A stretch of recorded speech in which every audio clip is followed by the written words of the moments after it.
নমস্কার বন্ধুগণ, আজ চলে এলাম করম পরবের মজা করতে।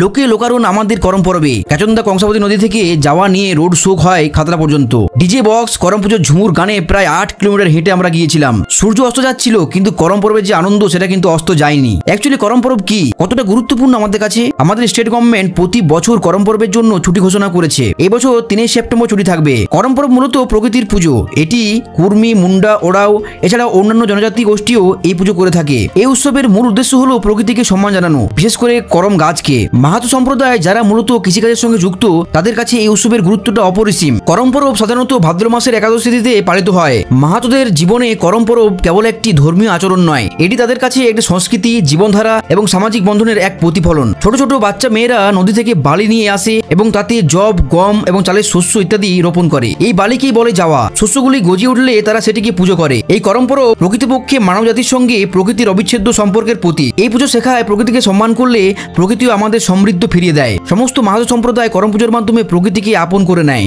কুর্মীদের কাছে এই উৎসব প্রাচীন ইতিহাস এবং সমৃদ্ধ সংস্কৃতির ধারক এবং বাহক। ভিডিওটি ভালো লাগলে অবশ্যই আমার চ্যানেলের সঙ্গে থাকবে।